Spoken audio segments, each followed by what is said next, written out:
You're watching National Streaming Sports. Over 20 podcasts, 70 shows, and a 3.5-star rating on Roku TV.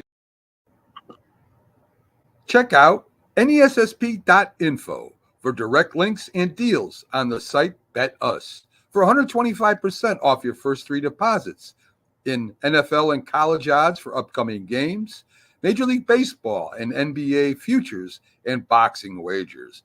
Also, check out Fanatics, sportswear for your favorite teams, and also network merchandise, retro, Northeast Streaming Sports, National Streaming Sports, Big Football, and the Mac and Jack Sports Show t-shirts.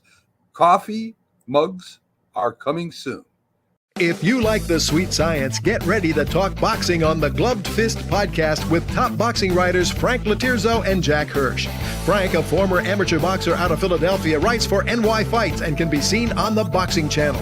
Jack, an amateur boxer who competed in the New York Golden Gloves, was a 6-term president of the Boxing Writers Association. And now, here's Frank Lotierzo and Jack Hirsch.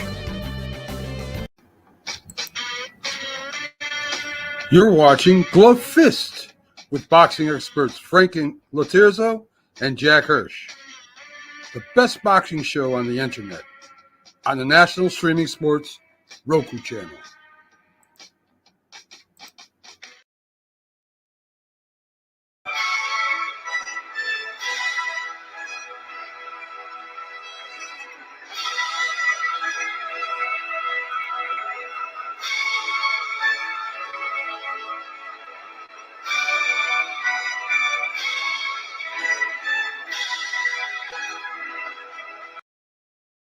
Great intro, Mac. Hi, welcome to Glove Fist. My name is Frank Lotierzo, full-time observer, part-time writer, joined by co-host Jack Hirsch, former 6-term president of the Boxing Writers Association of America.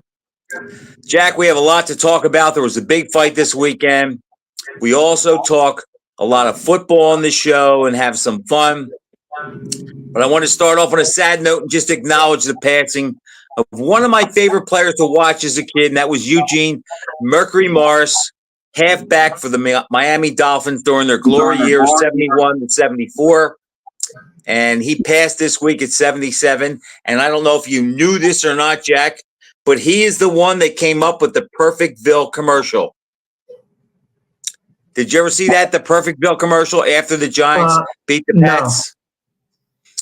No. All the old Dolphins they're in a driveway, presuming one of their houses, are having a cookout. Zonka, how do you like your burger? Rare. Perfect. Everything's perfect. Then you see a Giants truck pull up and it says, "Dear guys, congratulations. Celebrate one more year. Eli Manning." And Mercury goes, "Perfect." And that's why they called it Perfectville. And I'll be honest, that Dolphin team's a bunch of bitter old men holding on to an unbeaten record. It was great to have an unbeaten record, but they're not the greatest NFL team of all time. They're the equivalent of an Andre Ward, a Joe Calzaghe retiring unbeaten, claiming that they're the best in their division because they never lost, before. But that's for another time. But they did have a No.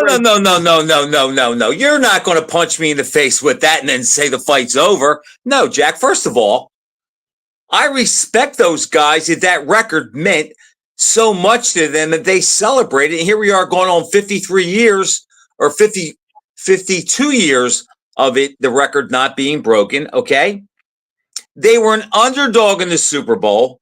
Jack, they led the league in points scored, points allowed, most yards gained, least yards allowed, least amount of penalties. And as Bill Parcells says, somebody that you love, you are what your record is. And if that's the case, then if that's not the case, why do we keep score? They never lost. Rocky Marciano is the greatest heavyweight champion of all time, Frank. He was unbeaten.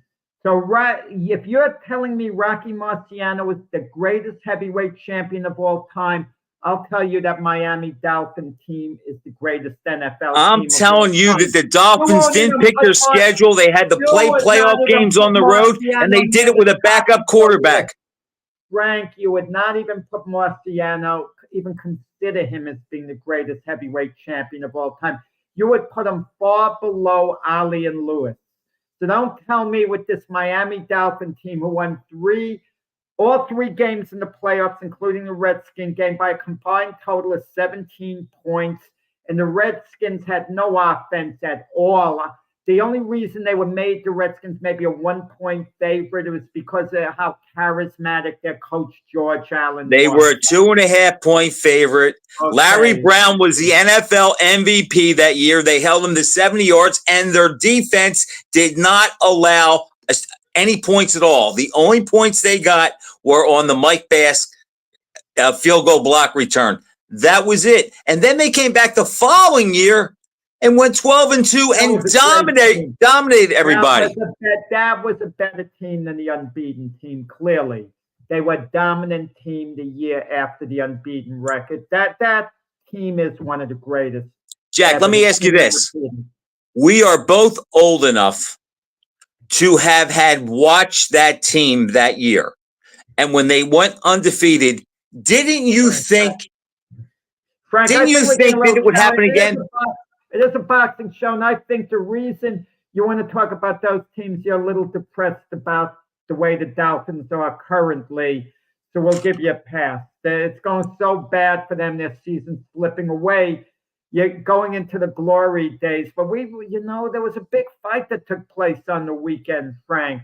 And I lack the guts to pick an upset a lot of the time. I just lack the guts. You even lack more guts than I do. Because I thought the Boys had a chance to spring the upset. I said I wouldn't be shocked, but you were hedging both ways. You were tilting. You badly wanted to pick the upset, Frank. I at least felt it was a 60-40 fight in Joshua's favor. So I picked him by decision. But maybe I thought 65-35, but you were really close to the 50-50, and then you copped out. You didn't want to look bad. You didn't want to look bad. Normally, Joshua destroyed him. You lack the guts, Frank. Normally, you like to kick sand when there's none to kick, but you have a little bit of credence on this. But let me just say this, and here's what hurts, Jack. For the last 2 years, I've said Anthony Joshua is a flawed fighter. I said he has not been reconstructed under Ben Davidson. I said that they picked his opponents right like you would if you were protecting a fighter that had a vulnerability. I said I don't like him against punchers. I said Du Bois was the biggest puncher he would face since Ruiz, and yet all those things that pointed to a Du Bois win, what did I do? I figured it's Joshua's career fight. I had questions about Dubois because of the way he lost to Usyk and a little bit Joe Joyce. So I thought this was one time, Jack, if he could ever make a stand, it would be in this fight. And I think as long as I've been picking fights, getting this one wrong is right up there with bothering me the most because I saw the handwriting on the wall, yet I went with Joshua figuring he had one left in him and it was better for business down the road. And like you said, I lacked the guts to pick the fight and the upset. But Frank, business-wise, let's use the old line that Bert Sugar used after the first Ali Frazier fight. The winner that night was the loser. The loser that night was the winner. Nothing based on Joshua's performance, of course, but he still leaves the ring as the bigger name than the Boys. I mean, they could still talk about matching him up with Tyson Fury, and it would still be massive because we're in an entertainment era, Frank.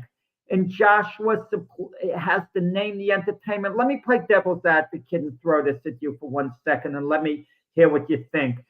If I say that compare Joshua to Lennox Lewis, who got knocked out twice, got stopped twice. The first time by Oliver McCall. He was in bad trouble and then got knocked cold by Hasim Rahman.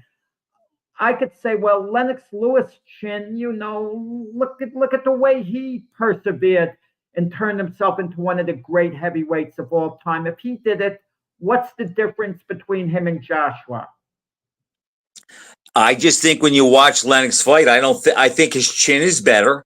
I think that he handles adversity better than Joshua. I think he has more tools than Joshua. And look, Joshua did something Lennox Lewis never did, Jack, and that was in the Klitschko fight, got off the canvas and came back and won by stoppage. And you know what? And Tyson never did that, and neither did Lennox Lewis. And I've given Joshua, and I've probably overvalued him because of that all these years. But I mean, Jack, when Anthony Joshua gets hit with a big shot, he panics. His hands are down. His chin is up. His legs turn to spaghetti, and his fundamentals go out the window. And I just don't. That's just not going to change. And as I said before the fight, I said Dubois' best chance was to jump on him, get him going back, and put the seed of doubt in his mind. And that's exactly what he did. Let's talk a moment about the winner of the fight, Daniel Dubois. Is it quite possible that he has substantially improved since the Usyk fight? 3 wins in a row. He looked good with Jarrell Miller, looked good against Hrgovic, and looked good here against Joshua. So is he a fighter that's on an upswing? Is he basically the same guy that Usyk took care of? Because I'm going to tell you, if he's basically the same guy that Usyk took care of, if Usyk beats Fury in the rematch, and then there's no reason why he shouldn't beat Dubois again unless there's real improvement there from the first fight. And so how, as time goes by, are we looking at one of the great heavyweights of all time in Usyk, perhaps? You know, Jack, I hate to say that while he's still active and we're not sitting back looking at his career, because remember, 5 years ago, people were talking about Joshua and Wilder like that. And look how we look at them today. I will say that I think Dubois' win over Joshua makes Usyk look even better. And to answer your question, I do think Dubois has gotten a little better. I think he's got his confidence back. I think he's putting his punches together better. But I wouldn't give him a chance to beat Usyk in a rematch, even based on that fight. But I'm going to ask you this. After Fury is done with Usyk, regardless of the result, what is the biggest fight in the heavyweight division? It's still Joshua Fury, like it or not, even if Fury gets stopped by Usyk this time around. Just the idea of the matchup, Joshua and Fury, is certainly more appealing from an entertainment viewpoint than Dubois and Usyk going at it again. Yeah, you mean to tell me if Usyk beats Fury conclusively, assuming that the rematch comes off in December, which I'm not positive, but let's say it does, and Usyk wins, you mean to tell me Fury, after looking bad against Ngannou, running out of gas against Fury, losing to Usyk, and then losing to Usyk again, you mean to tell me people would still want to see Anthony Joshua fight Tyson Fury? For what? What does it mean? It's entertainment. It's the mesh of personalities, styles. You're living in an era where you could sell Jake Paul against Mike Tyson. And unlike that, this is a legitimate fight between two guys who would still be top 5 contenders. You'd still have to rate them in the top 5, even if it's 4th and 5th, because they're the best of the rest, still, even with losses. Jack, how many right now? Who you have to pick right now? Fury against Usyk. Who are you taking? I go with Usyk, and I changed my tune right after they fought. I said to you, I think Fury's going to win the rematch. Something tells me, Frank, like it did the first fight where I changed and went with Usyk at the end, that Fury's gotten on in age. He's abused his body. I have no doubts that he's training hard for this fight, but Usyk is training every bit as hard. I get the feeling Fury may have lost something physically, combined with his age, that he's never going to be able to get back no matter how hard he trains. He's still going to be a heck of a good fighter, don't get me wrong, but I think it's maybe evaporated his advantage that he would Who have would had you over take, Usyk. Fury or Zhang? Oh my, Zhang is a big puncher. And Fury's been hurt a number of times. Wow, wow, wow. Just for I think conversation. I think I think Zhang at one point catches him with the big shot at one point and puts him out. How Yeah, about Fury against Piccoli? Piccoli is a beast.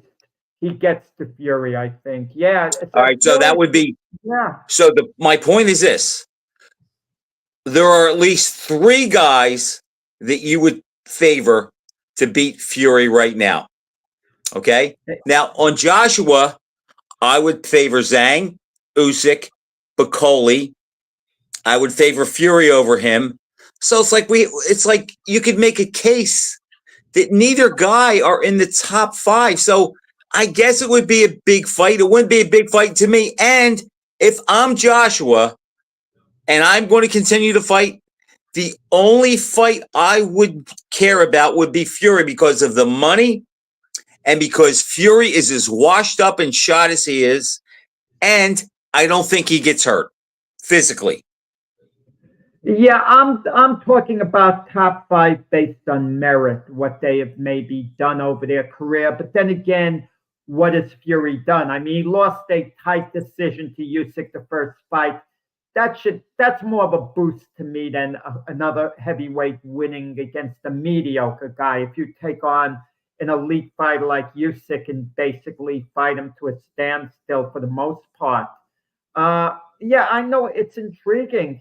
It's intriguing, but sometimes we put too much emphasis on one fight. Piccoli looked like an absolute beast the way he took out Jared Anderson. But are we overrating him based on that one performance? I don't think we are, because Jared Anderson came into that fight very ready and fought very hard. Yet still, and there's a lot of sparring stories about Piccoli that kind of back up the power that we've heard about. Hey, Craig Wright. AJ, 2-4 against prime contenders. If you want to include Parker when they fought, that's a good point. And you make me think of something, Craig, that I want. Povetkin was a legitimate contender. Yes. When Joshua stopped him, Klitschko was a legitimate contender. Even coming off the loss to Fury, he was obviously, a threat going into that fight. Dillian White. Okay, was when they fought, he was up and coming too. He was a factor. Yeah, those were legitimate victories. I mean, but let me just say this, Jack, and I don't like hearing this, but I don't want to hear anybody say, and I know it's easy to dump on him now, but I don't want to hear anybody say Anthony Joshua doesn't have heart. He has never really ducked anybody. Even when he's been hit and knocked down, he gets up. He tries to fight back. Look, he wasn't blessed with a great chin. I got to call you out on that. Go ahead. He did duck one man. He did duck Deontay Wilder. I'm not buying that, Jack. Listen, you could say it was promoter Eddie Hearn. He could have insisted the fight be made. You're the boss when you're the fighter. But not every fighter looks at it like that, Jack, when you have an alpha guy like Eddie Hearn. Floyd Patterson never ducked anyone. That's why Customato and he broke up, because Floyd Patterson insisted he fight Sonny Liston when everyone in D'Amato was begging him not to. No, when you're the fighter, you're in charge. You can make it happen when you command the type of power and Anthony Joshua does. I'm not buying that Anthony Joshua ducked Wilder. I know you say Craig agrees with you. Wilder was I'm not, because I saw him issue plenty of challenges to Wilder too. Thank you, Craig. Okay. Anyhow, Joshua, I don't want to hear he's not tough or he's a quitter. He just doesn't have an upper tier chin against elite guys that can hit. It's sort of like the quarterback I pick on the most, Tua Tagovailoa for the Dolphins. Look, he is not built to be an elite NFL player. He doesn't have the body. He's injured all the time. Joshua doesn't have the chin to fight the big punchers and survive. That's just Let me genetic. throw this quick. I mentioned this before the show. There are 4 belts out there, 4 sanctioning bodies, 4 major titles. What's more likely to happen in the future? Joshua grabs a major sanctioning body belt, not gift wrapped to him, beating a legitimate heavyweight. I'm not saying who, but legitimately earning it, not being gift wrapped. For a title. Right, for a title, a Tua being one of the 4 top quarterbacks rebounding before his career's over. Okay, neither are going to happen, but since I will not hedge, Jack, I will tell you that it will be Tua because idiot writers, after he has a couple good games, will place him up there with the elite quarterbacks again. So neither can happen, but to answer your question, Joshua would at least have to beat a real fighter, where Tua, it'll be an opinion of a couple of writers that'll say he's in the top 5, and that's not the case. He's never been he was never one of the 5 best quarterbacks in the league, and he never will be. Okay, Joshua has a rematch clause. Now, I don't know what a rematch would pay. It's about business. Eddie Hearn, Joshua's promoter, seemed to indicate on one end, he says, yeah, we're going to exercise the rematch clause, but then he's backing off because he wants to see what's going on with Fury and Usyk. And they're obsessed, it seems, with Eddie Hearn, at least, with cashing out against Tyson Fury, because he said, look, if Fury wins, he would be allowed a voluntary defense, which he can make against Joshua. And if Fury loses, it's a great fight to make, to see who gets back on track. And it does have tremendous interest, the Fury-Joshua fight. In one end, it's not as big as before, but listen, I don't mean to compare either guy as far as greatness to Ali and Frazier. But when Ali and Frazier fought the second time, that was a massively big fight. People forget that was, some people are feeling it a super fight too. It wasn't as big as the fight of the century. Their first fight was historical, but the second fight, you could argue, was, Frank, as far as a huge heavyweight fight, I could argue it's a top 25 in heavyweight history, off the top of my head. Right? I might even put it higher than that, but yes, I agree with what you're saying. But there you go. And that's what would be Fury and Joshua. It would still, I think, maybe be a top 12 fight that could be made today of all the matchups that could be made. Jack, you're probably right. As far as interest, yes, I'm speaking from my perspective. If Fury loses to Usyk conclusively, I just don't see how he and Joshua could be a big fight. Well, I know that neither one will ever hold that belt again. So it is basically a gimmick and a sideshow. Don't count Fury out against Usyk in the rematch. I'm not counting him out. I've kind of hedged, and I'm kind of leaning towards Usyk because Usyk is so darn solid. And I know Usyk's dedication. He is training so hard for this rematch. He's the ultimate pro. He has this great amateur background. But and Fury's older now. I think getting older, they're both getting old. But I just think it affects Fury a little more physically getting older than it's going to affect Usyk. The problem for Usyk is, Jack, is his last fight with Fury was his March 8th fight.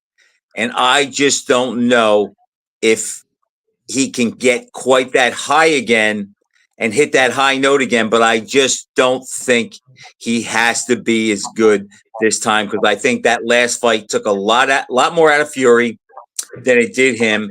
And I think Fury is on the downside as much as Joshua is. Fury might hang in there, Jack, for a little while, but after 6 or 7 rounds, he'll be out of gas and Fury will beat him up. I mean, Usyk will beat him up. After the fight, Fury met Usyk at ringside. They had a quick interaction, and Fury put his arm around him, and he told him, the way you took care of Joshua, Du Bois, when you fought them, you showed these young men how it should be done. Like he was praising Usyk and like he was patting him on the back. And at that moment, Fury really wanted to give Usyk his respect. And you could tell Usyk appreciated. Now, Fury's a loose cannon. He's going to say stupid things going forward. He's going to change his tune. But at that moment in ringside, Fury was kind of like bowing down to Usyk, going like, "You're the man in this division. You're the guy. You showed us all how it should be done. Respect to you, brother." You know, Jack, you know what's crazy? What's crazy is the best fights in the heavyweight division. The couple that I want to see the most, I'm not sure if they're big sellers. Like, I would like to see Usyk fight Zhang. I would like to see Usyk fight Bacoli. I don't need to see him fight Joshua or Du Bois or even Fury again. I think they're better fights. I think those guys actually have a better shot to beat Usyk than the other guys do, than Fury does, or Du Bois or Joshua. We've seen those fights. None of those three guys are going to beat Fury. Unless Zhang catches them, it would have to be one punch. I'm not saying he would beat him, but I would be intrigued to see how Usyk would handle the power. I don't know how with Bacoli. I'm anxious to see Bacoli fight anyone now. I just want to see him even against a very average guy. I want to see what he has. He looks so good with Jared Anderson. But then again, Frank, sometimes we get lulled into one fight, one performance. And then maybe he goes in against the guy who can box, move, who he can't run over, and he looks very ordinary and gets picked apart, and even maybe loses his next fight. I would pick Usyk to beat him. Excuse me? I think he could be outboxed, but I just think I would rather see those fights, the unknown fights, than the same retreads that we've seen. As good as I don't need to. I see Dubois against Usyk again. Dubois not beating him. You're advising Joshua.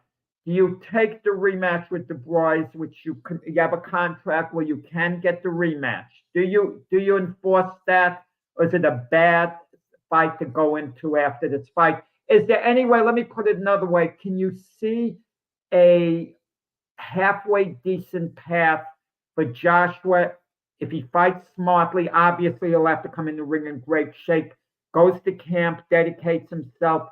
You see a clear path for him maybe reversing this result? Boy, Jack, that's a tall order.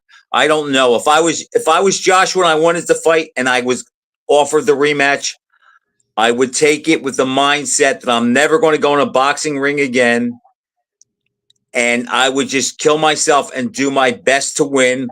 And that would be my swan song. So that would be the only fight I would take. Because if he fought Dubois again and lost, but was more competitive, it wouldn't hurt his legacy any more than it's already been dinged. But if he fights somebody else, Jack, and he gets beaten, what's going to happen is if he fights somebody and we can see the whole, we can see why it's a Jermaine Franklin or somebody like that. And we can see, okay, this is a safe fight. And we said this all along. After Ruiz, there was always an angle. It wasn't a guy that had a big punch. The only guy he fought that was a perceived puncher after Ruiz was Ngannou, but he couldn't deliver it. And Joshua was confident against him. Yeah, something I want to talk about trainers like Ben Davison. I have no doubts that he's a decent trainer. I'm not questioning that. But these trainers who are made into like wonder men. You know, a fighter's career is going so-so. So what they do is hook up with a new trainer, and we're led to believe they're a new man. They're going to work their match. They're going to fight. And I'm going to tell you, it's one of the most overrated things. Trainers can be important in certain situations, but they don't change the fighter much. Maybe they refocus them. If they could get them to be more dedicated, they could make a difference to a point. The great Emmanuel Stewart made a difference with Lennox Lewis, you know, but Lennox Lewis was already, you know, a heavyweight champion, you know, a top guy. And so Jack, think about this.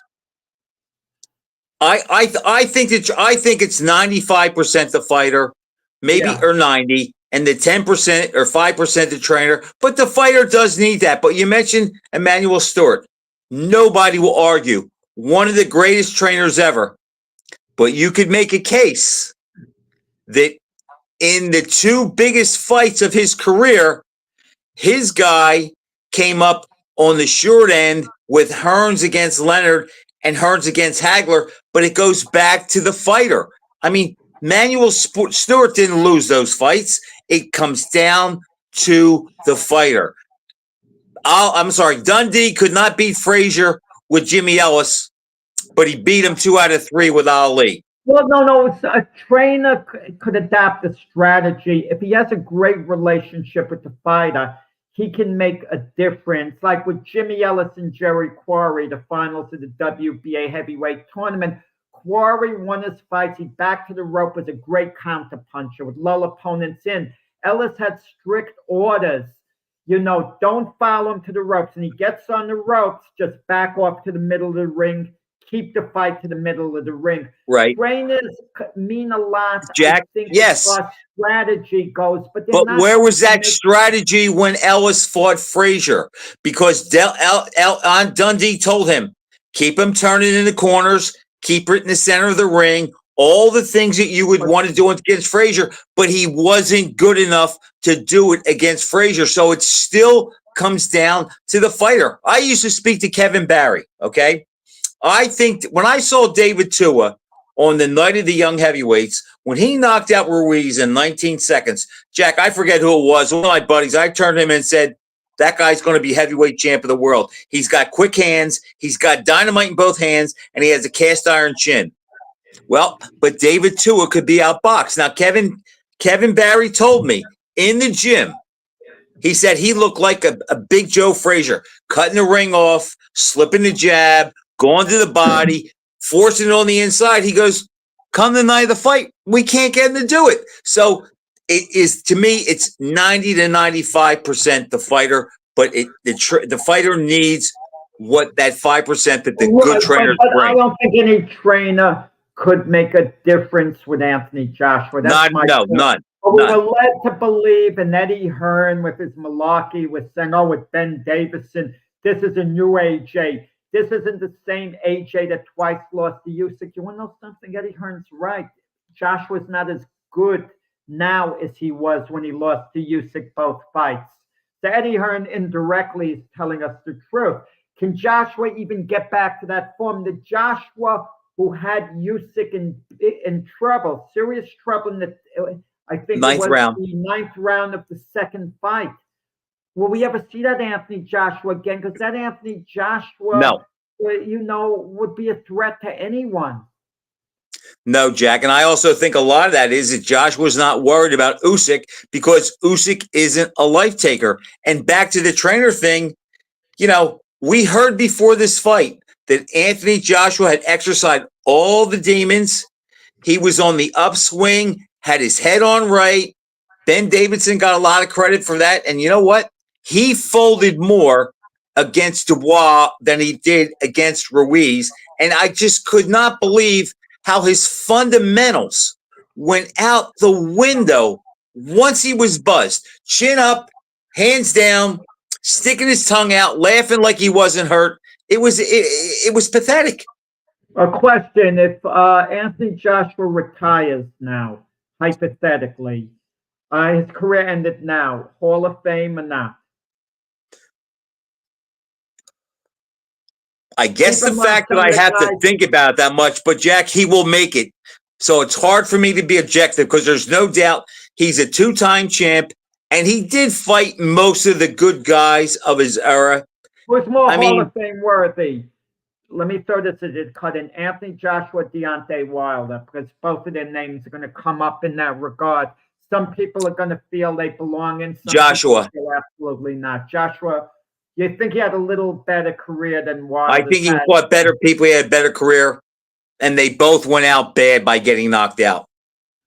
Well, Joshua, his story might, there might be a couple of chapters left still in it, but it doesn't look good. If neither one of them fight again, Joshua goes in before Wilder. And Jack, you know what? I think Wilder will make it too, because you know what the argument will be? He made 10 defenses of the WBC title. That'll be his argument.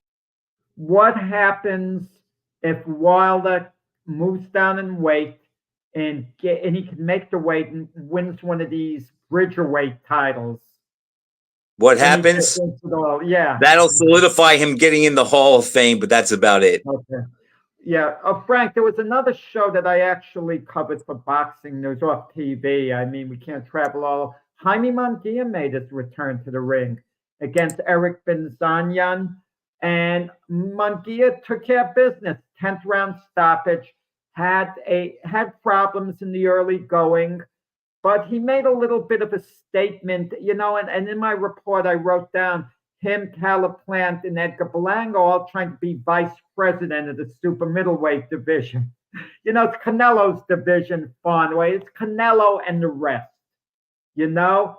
But Munguia does have a little upside, still at 27. There is still room. Unlike the other guys, I can see Munguia still improving. Jack, you know what I like about it the most? Now, look, I'm not going to try to con anybody here. I fell asleep after the 4th round that night. That was Friday night. I fell asleep after the 4th round, so I didn't see the whole fight. However, I'm impressed. Jack, your mic's off. I'm impressed that Munguia got back in the ring. In, Frank. You didn't want to hear I'm sorry. Jack, I'm impressed, and it says a lot to me that Munguia got back in the ring so soon against a quality opponent and didn't pull a Jermell Charlo and wait around and just let time go by and not capitalize off of a good showing. And I hope that Edgar Berlanga does the same thing because he has a little momentum now. I'm sure he learned a lot in that fight. We saw he has a chin. We saw he can go 12 rounds, and we know that he can punch. So he has a future too. I hope he does the same thing. I'm not sure. Listen, Berlanga did better than I thought, and I gave him his flowers, on the last show. And I said, look, I was wrong. I said, look, he didn't do anything to make me eat crow, but he did enough to make me smell the crow, take a sniff, okay? But the point, is it possible Canelo is just losing it? I thought he was on the decline 3 years ago, and he's kind of held it off. Is Canelo, based on the Berlanga fight, he might be very much ready to be taken. I think as a finisher, Jack, and his stamina might be a little bit of an issue. And Canelo really has no one to fight right now. He's going to have to. That's why he's going to fight Crawford. Yeah, perhaps, but he's going to have to be creative. What he's going to do next or whatever. I wouldn't, and it's not going to be easy. But there was another fight from that Arizona show underneath the Munguia fight that was kind of bizarre. One of our friends is Russell Peltz, the great Philadelphia promoter, but he's a manager now. And one of the guys who he manages is a Philadelphia heavyweight, Joey DeWetchko, okay? And DeWetchko fought Richard Torres, a 2020 Olympic silver medalist in the heavyweight division. And Torres has been matched very easy to this point. And this was actually a step-up fight against DeWetchko. Torres was expected to win, and Torres won on the 5th round disqualification.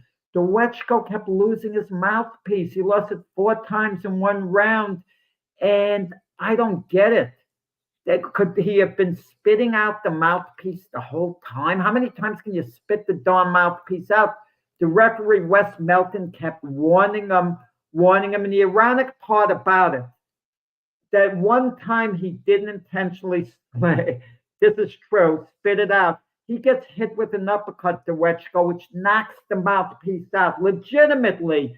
And DeWetchko unleashes a great left hook at the same time. And then the ref comes and that's it. You're disqualified. So the ending was bizarre. But I guess spitting out the mouthpiece so much earlier, the ref had no tolerance for anything at that point. I think he saw that Joey didn't have anything to win the fight with. And the thing got me is he never rinsed the mouthpiece off, did he? No, he was disgusted. He just took it off the canvas and put it back in. I don't remember him going to the corner and rinsing it off. Sure. I want to say something too. On that show with this fight, I think Alan Garcia, he was unbeaten in 15 fights. He was kind of being touted, as a woman trainer there. And he fought a guy with a 15-13 record. and got caught with one shot in the 5th round and got knocked out. So it shows I you the missed that. craziness of boxing in which like anything can happen. What do you think of Torres? I think he showed a lot of improvement in this fight because I don't think Dwechko is a stiff. I actually think he can fight. I mean, he's a good club fighter, Dwechko. A good club Like fighter. a Joe Hip? Yeah, that's a fair comparison. Hip was a tiny bit more advanced because Dwechko really didn't have the credentials. Oh, this is a great story that Dwechko told me a while ago when I did a story on him about a year and a half ago. A rumor was going around, and you're going to love this, that he knocked out Anthony Joshua in sparring. And I tried to get it out of Dwechko. He just didn't want to talk about it. And as much as I tried to get it out of him, he says, look, it's something I just don't want to talk about. We don't talk about things like that. And you could think Dwechko, I get the feeling there may have been a little something to it because Dwechko tried to be he seems like a very honorable guy. And what goes on in the gym, he feels should stay in the gym. Right. So that may lend a little credence to what you say and what seemed to have absolutely been confirmed about Joshua's chin, if he indeed did get, hurt bad in the gym. I was hoping that Joey was going to be a little more competitive. I didn't think he'd win. I knew he couldn't get a decision. He'd have to stop him. I mean, and his style doesn't match up where he's going to win a decision. Yeah, but Richard, I will say I agree with you. Torres has improved. And what I like about him is I like his intensity. He doesn't come out and look exclusively for the knockout. He sets it up. He throws a lot of jabs. He can move a little bit. He closes the distance a little quicker than people think. How far will he go, Jack? I don't know. But I think, you like to talk about, like, did guys get everything out of their ability? When we talk about guys, some did, some didn't. I think Torres is one of those guys that's going to get everything out and leave nothing on the table. But he was in the Olympics a few years ago. Now's the time when you hit the 4-year mark from, the time you're in the Olympics, you should be ready to fight anyone at this point. If you've been matched, you've been in the gym all along. Look, Ali was a 1960 Olympic gold medalist. 4 years later, he was beating Liston. Joe Frazier won the gold 64. 4 years later, he's beating Buster Mathis for part of the title. George Foreman, 5 years later, he's beating Joe Frazier. But Jack, look at the difference, though. Foreman had 37 fights. Ali had 19. And Frazier, I think, had, when he fought Mathis, I think he had 20 or 21. Torres has had, that was his 11th fight. So much that, I mean, lighter weight divisions, they could fight for world title after a few fights. I mean, but the point is, Torres, would he be ready for step-up fight, a battle of the prospects? And they never do this anymore, hardly ever. Jared Anderson against Torres, intriguing fight. Torres stepping up. Let's see, does Anderson have whatever?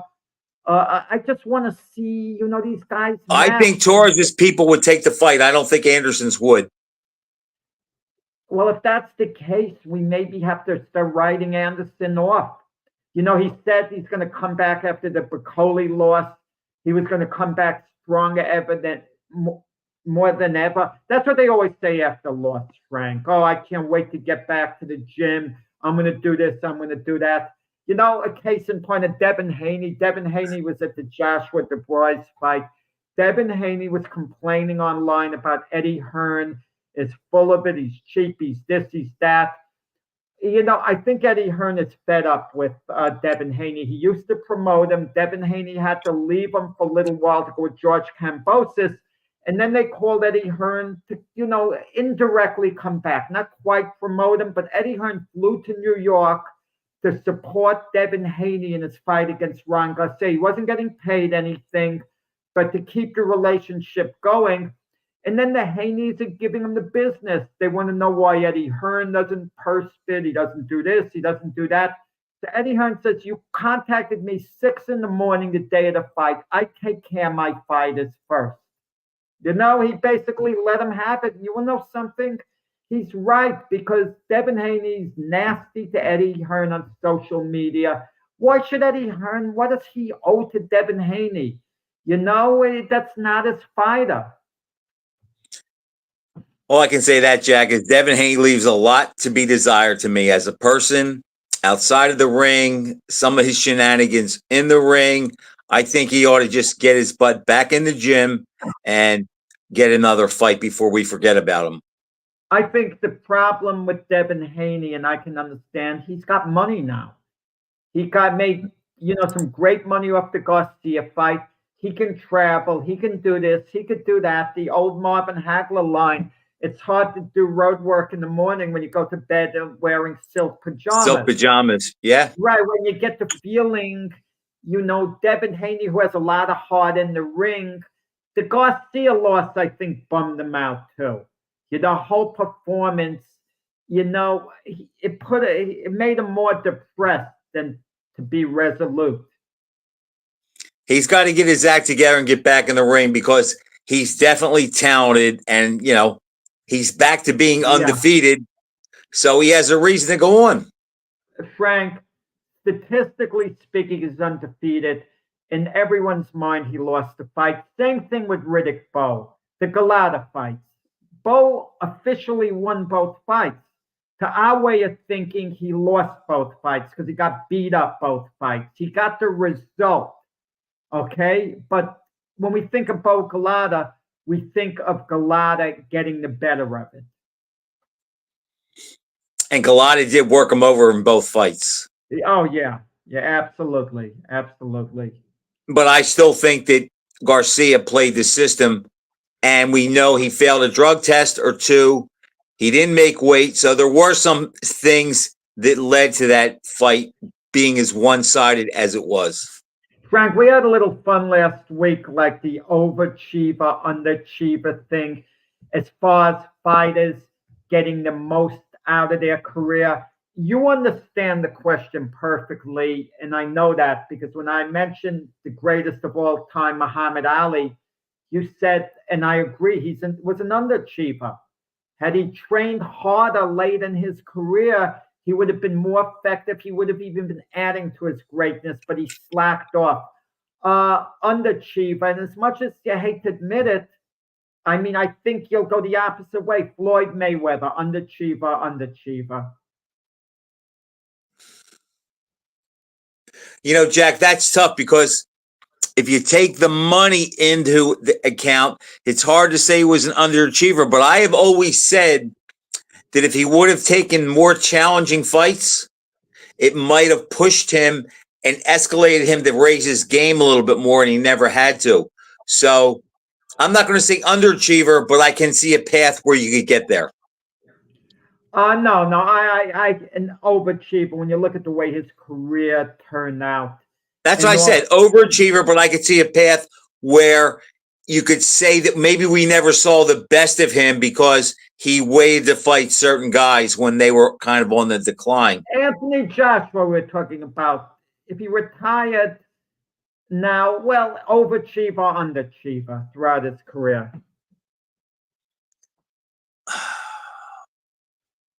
Can you call a guy that won the unified title twice an underachiever? Done more, was more expected of him. Did he disappoint? Okay, when you throw that onto it, Jack, I would probably say slightly an underachiever, and probably one of the fighters I was the most off on regarding their potential. When he beat Vladimir Klitschko, Jack, I thought Anthony Joshua was going to go on to be a poor man's Lennox Lewis, not a poor man's Frank Bruno. You think we could both agree was an overachiever, coming up from cruiserweight, everything he's accomplished, an absolute overachiever. And even guys who are belt holders, not as well known, like a Paulie Malignaggi, he was a great overachiever. Couldn't punch, absolutely no power, no this. Overachiever. Let me throw another name at you who was around Paulie's time, who even Paulie fought late in the guy's career. Zab Judah, overachiever, underachiever. I think a little bit underachiever.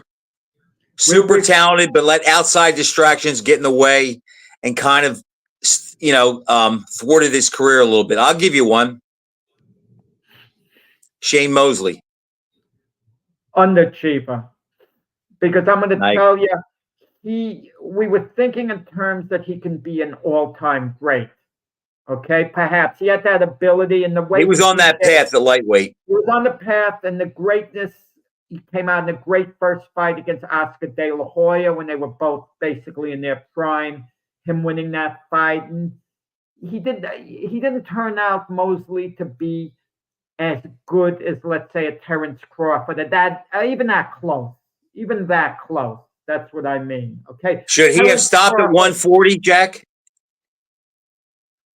Well, let's put it this way. There was a time in Mosley's career when he was unbeaten. There was an imaginary welterweight tournament I was asked to be a part of with two other riders. And one of the matchups was Mosley against Jose Napoles. And I picked Mosley to beat Napoles. But Mosley was unbeaten and riding high at the time. We thought, wow, what a big star. And as it turned out, now that Mosley's career is over, you have to give the edge to Napoles. So that tells me he's But I mean, what if he would have stopped at 140 and picked up a couple belts there? It's not the belts. We were looking for superstardom. I mean, it would make him a 4-division champ. He would have fought some other good guys there. I think he messed up by going from 35 to 47. But Tyson Fury, overachiever, underachiever.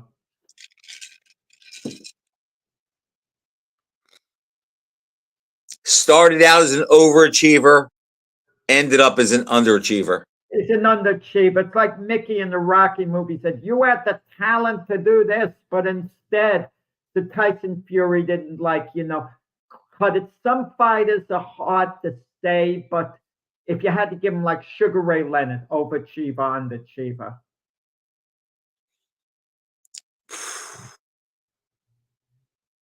I guess you have to say overachiever. Overachiever, right. Marvin Hagler. Same. Overachiever. Sugar Ray Robinson.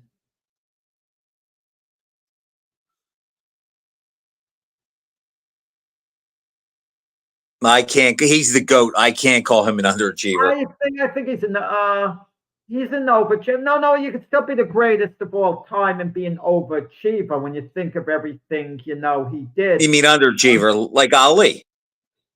Yeah. Ali was an underachiever. He could have been greater, Ali. Robinson he just fought too long. Robinson could not have been any greater, I don't think, during his career. Those fights he lost late in his career, that was age. All the time. And even then he went the distance in those fights. How about David Tua?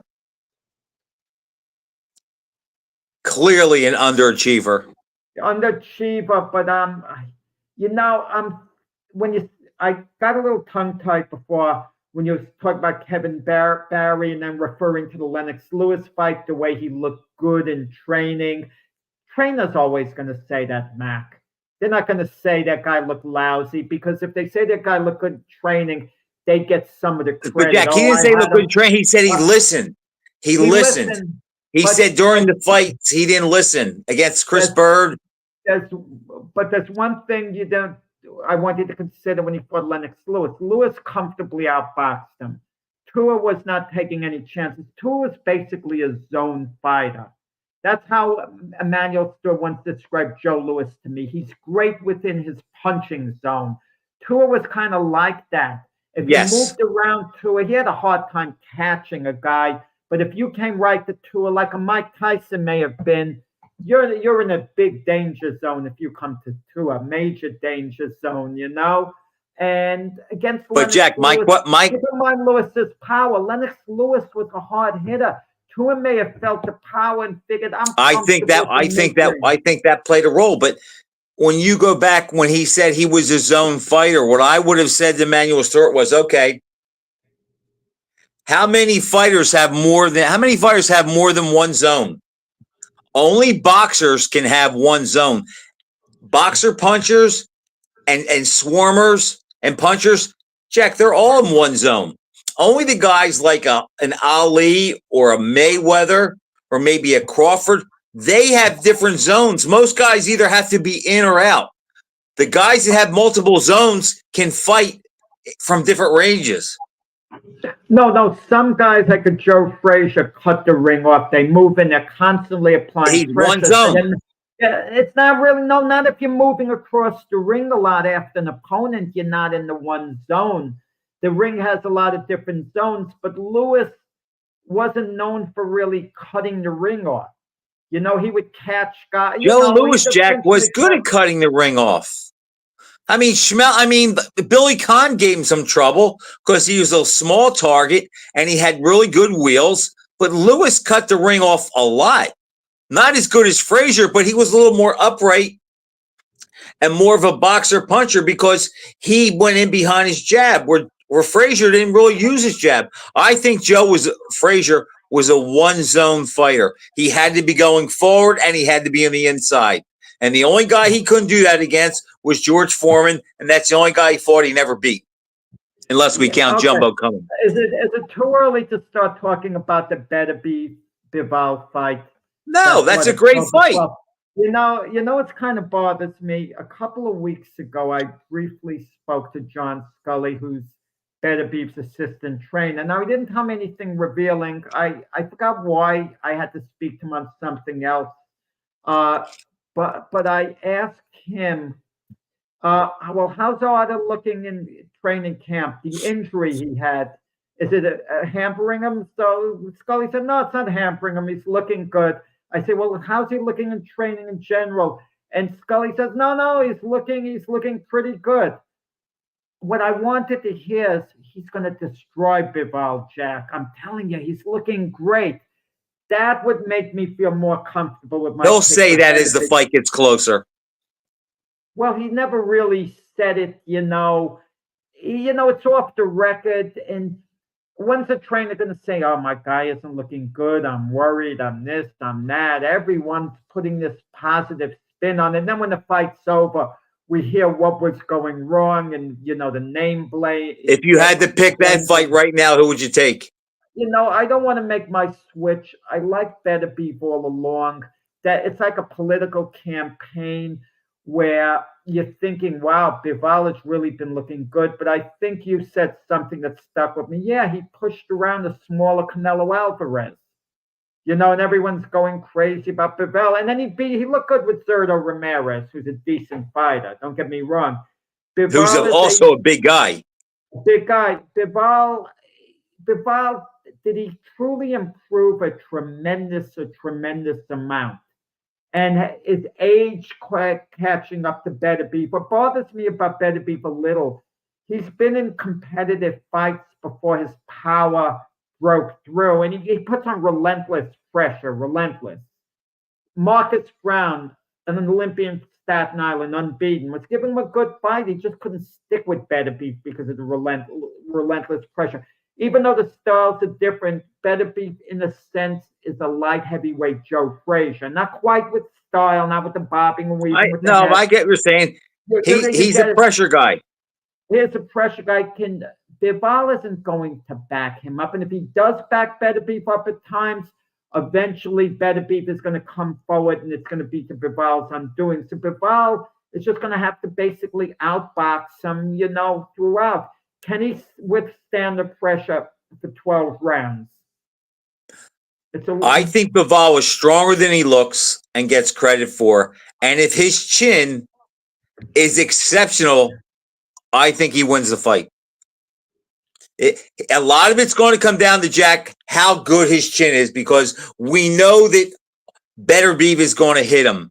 And what happens is once Beterbiev gets a couple good shots in, guys lose their fight.